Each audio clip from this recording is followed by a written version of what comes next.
Hi guys! Welcome back to my YouTube channel.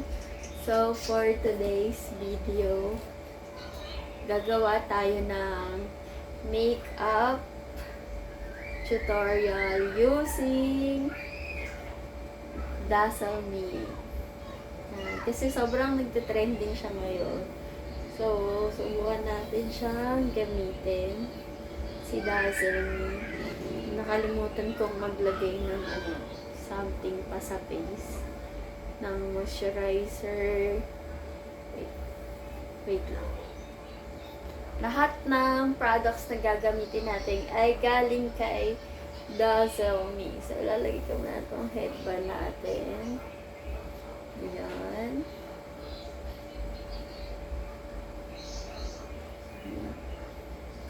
Okay, sa ngayon, maglalagay muna tayo ng ating moisturizer. Ito muna, ang nilagay ko moisturizer ay Myra E. Pero sa gabi, ang skincare ko, ay, hindi ko na nasasabihin, para gagawan din natin siya ng vlog. Yan, so sa ngayon, ito muna, Myra E total, mag-makeup naman tayo. Tsaka nandito lang tayo sa house. So, yan. Ako nga.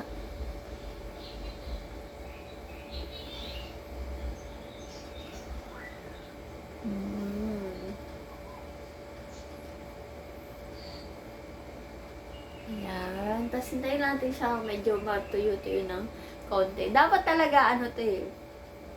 Yung one shot makeup challenge. Pero sa susunod ko na lang yun gagawin. Kasi wala ako sa wisyo ngayon dahil sobrang pagod ko. At baka mamaya malasing pa ako. So, after nyan, ito nga pala yung favorite ko na sun protection ko. Ito yung gamit kong sunblock. Mabili ko lang yan sa supermarket, sa hypermarket. So, ang name nito ay Korean. Pero meron siyang 50 SPF. So, naging hiyang ako dito.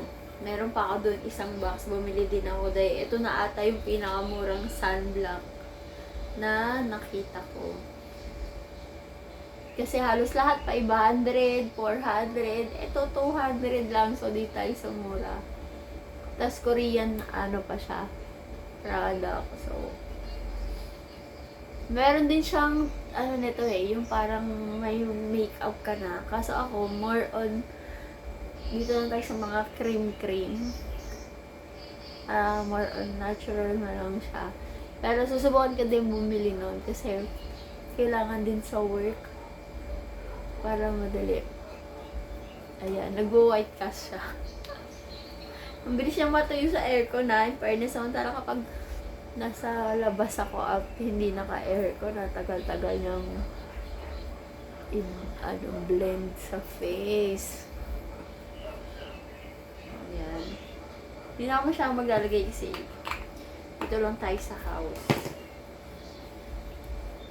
Ayan. So, ito pala yung di pala madali mag-makeup tutorial. Kala ko madali. So, ako kasi, ang una kong ginagawa, di ba nakalagay na tayo ng cream and everything. So, kanya-kanya naman tono. So, para sa akin, dahil mabilisan nga yung work ko, dapat nga kanina ko pa ito nilagay. Lagay mo na tayo ng yan. Para hindi ano yung labi natin. Lip balm. Courtesy of hindi ko alam kung sino to. Apollo nakalagay. So, yan lang. Then, pwede naman tayo maglagay na ng wala naman kasing ako nabili ng pang-contour ni Dazzle Me. So, meron lang ako kay Dazzle Me ay yung anong tawag nila dito sa lipstick na lip cream na Dazzle Me. Shade ng anong shade to?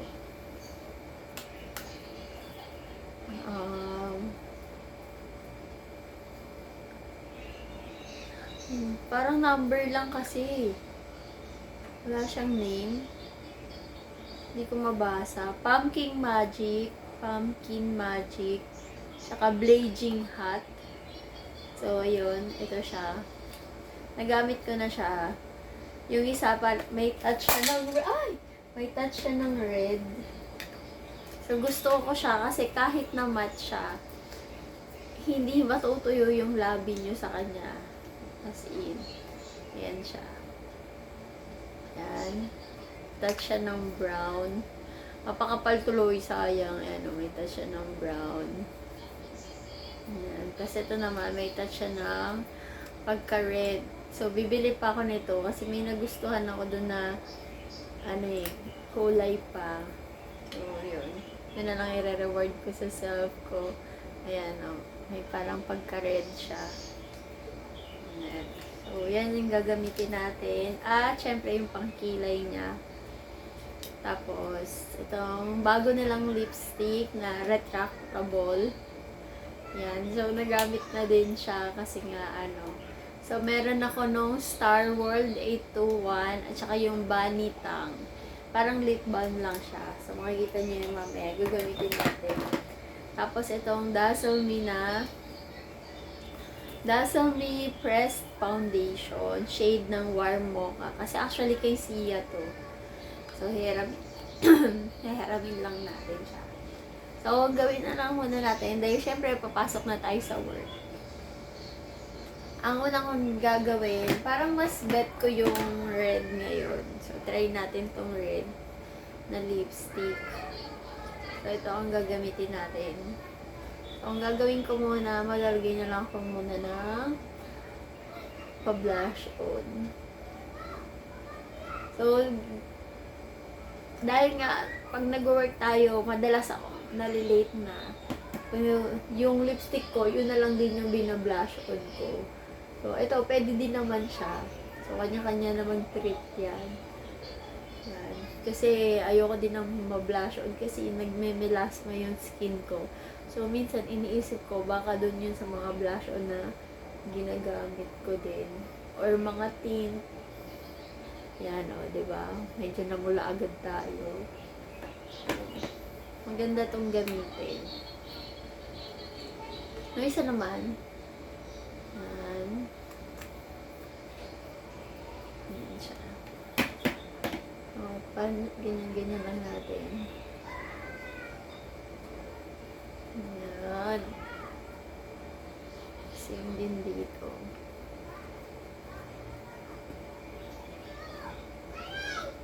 Yan. So, yan yung mga madalian lang na makeup tutorial. So, yung parang blush on na lang na nagdadala dyan, tsaka lipstick. Tapos, medyo dagdagan natin dito. Sobrang ganda nito. Yan yung ginagawa ko sa work ko. Kasi lagi na lang ako yung 5 minutes na lang dadating. So, ang time in ko 6, so dadating ako ng 5:50. So, ganun kabilis. Yan. Tapos, alam ko may eyeshadow ako na Dazzle Me. Hindi pala to Dazzle Me. Pretty pala. Ibang brand pala. So, yan. Tapos, ang gagawin ko, syempre, magkikilay na tayo.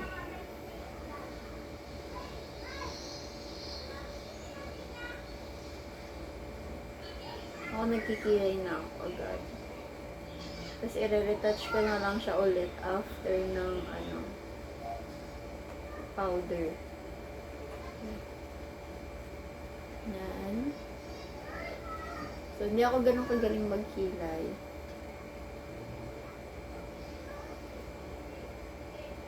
So, may araw siya na okay, may araw siya na, alam niyo yun, hindi siya okay.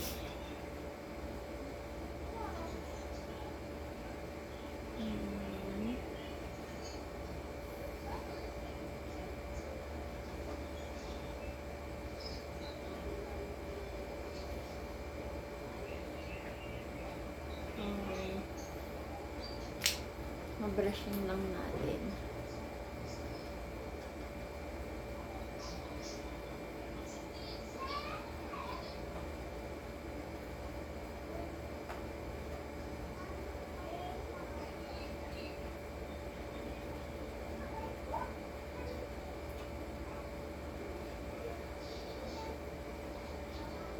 Parang napakapal dito sa unahan.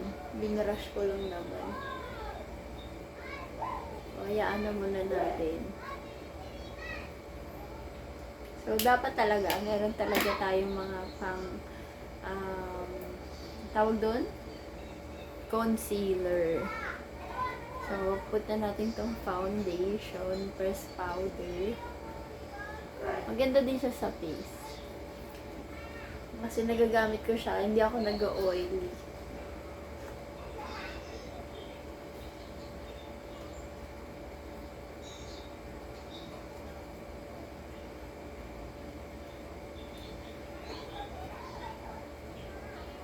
Doon ko na lang gagawin sa makeup.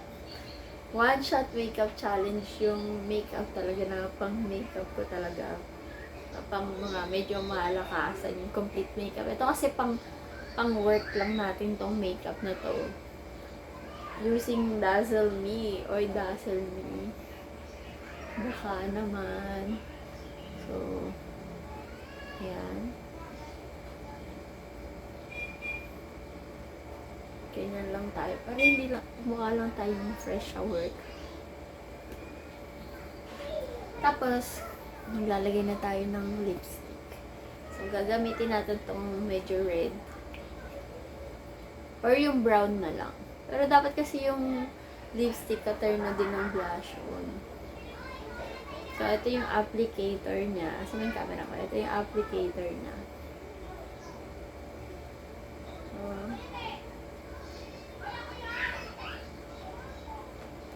yun.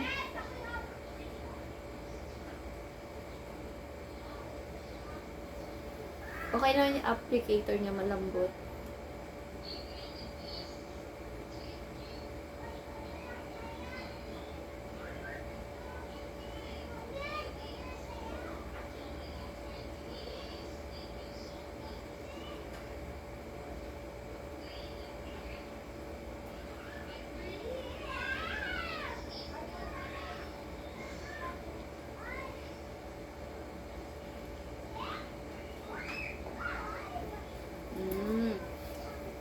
Kasi doon sa work namin, so kailangan pakak yung lipstick mo.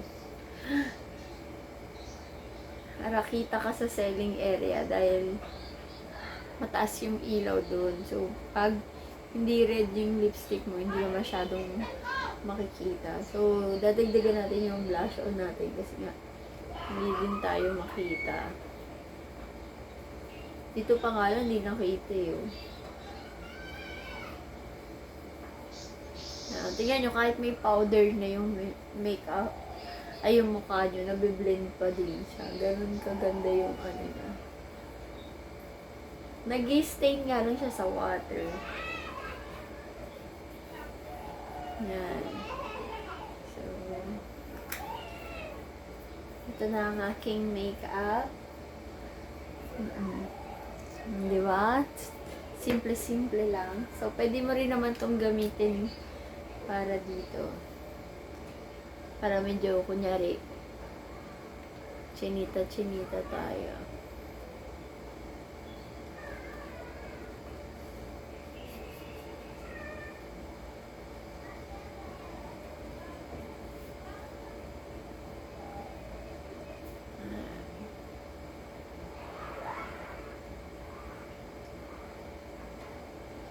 So, yan.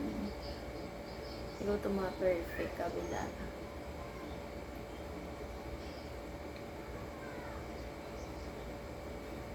Okay. Yan. Ganito lang yung madalas ko na makeup on the go. Pag malilate na ako, diba? Tapos, subukan natin yung lipstick na isa. Using, ito namang, Pumpkin Magic. So, buburahin ko muna yung lipstick ko.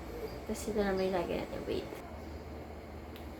So, ayan, nabura na natin siya.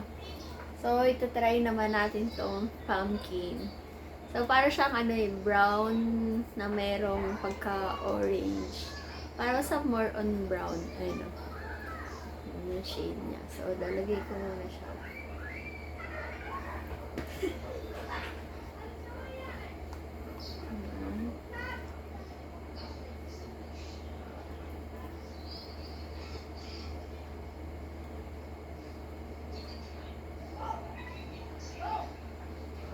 Hindi siya nakaka-dry ng lips. Sobra. Kahit sa maghapon, hindi mo mararamdaman na dry yung lips mo. Sobrang creamy niya. Pero mukha siyang matte.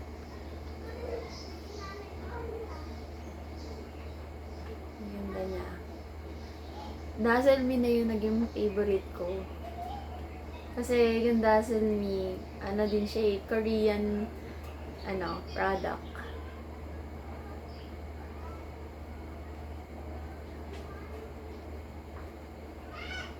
Tapos sobrang affordable din niya.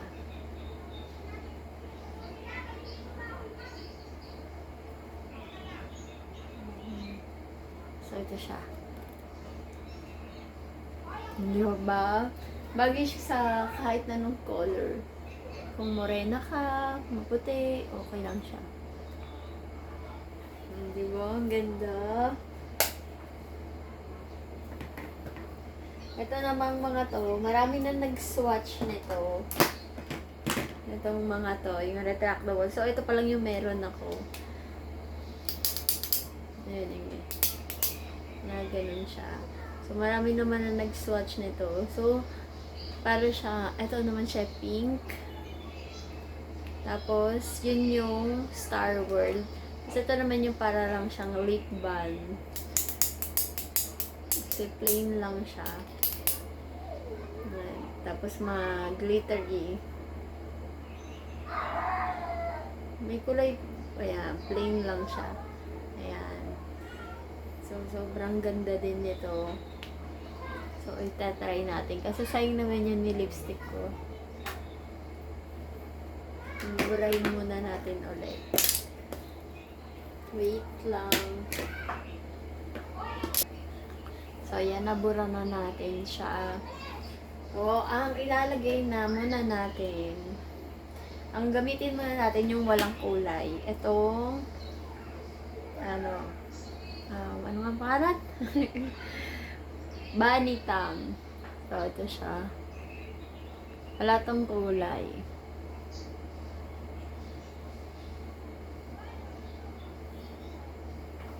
Diba wala siyang kulay? Wala lang, makitab lang yung lips mo. Para ka lang naka-lip balm. Tapos, ito naman si Star World. Ito yung may color. Medyo, siya, pink. So, sobrang moisturized ng lips mo dito.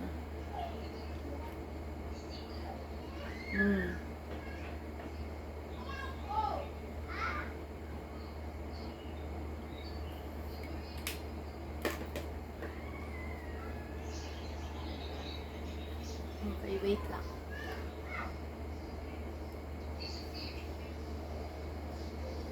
Ba't may ano?